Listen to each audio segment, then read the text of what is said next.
off, the quick tips is testing your glow plugs. So as you can see, I have jumper cables hooked up to the ground terminal on my battery, and in the other end of these jumper cables I have the glow plug. The trick is to test your glow plugs.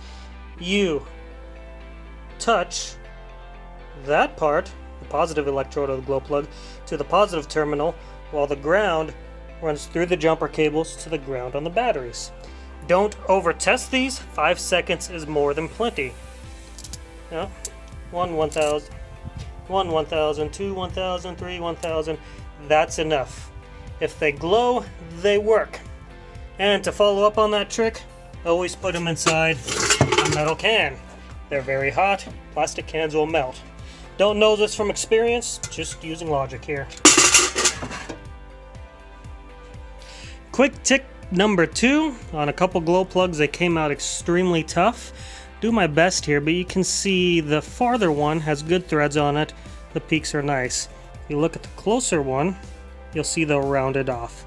Something happened previously to the engine, likely a swollen glow plug was removed, which caused the threads to be buggered. If they're not too bad, you can re-tap them like I'm doing right there.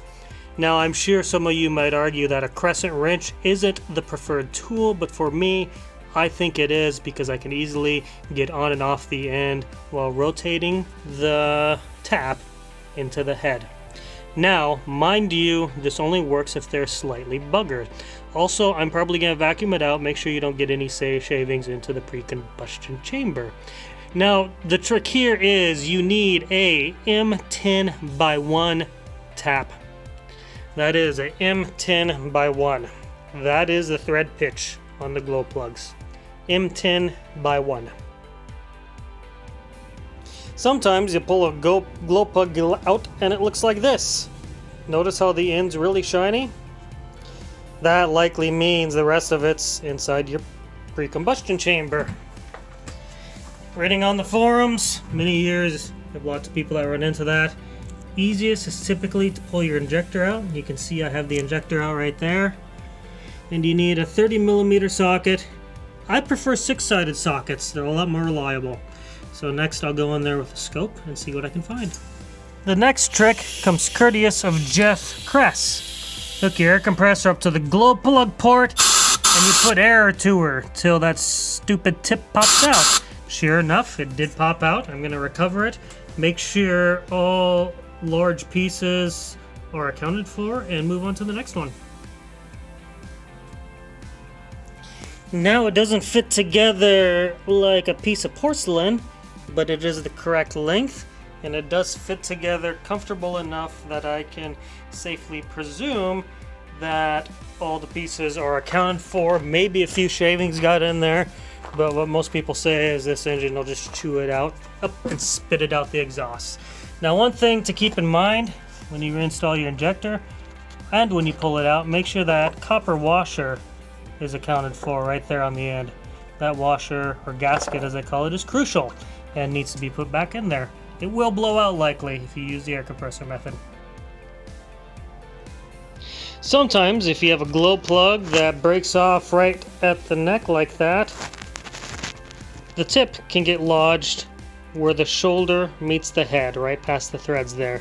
If that happens, you can take one of your old or reused glow plugs, chop the tip off, and thread it in there to shove the broken tip out of the way so you can retrieve it.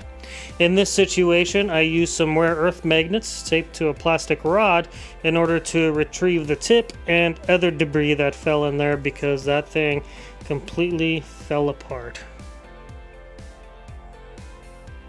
And finally, my last trick is to make sure you use dielectric grease, silicone-based dielectric grease, on your glow plug boots.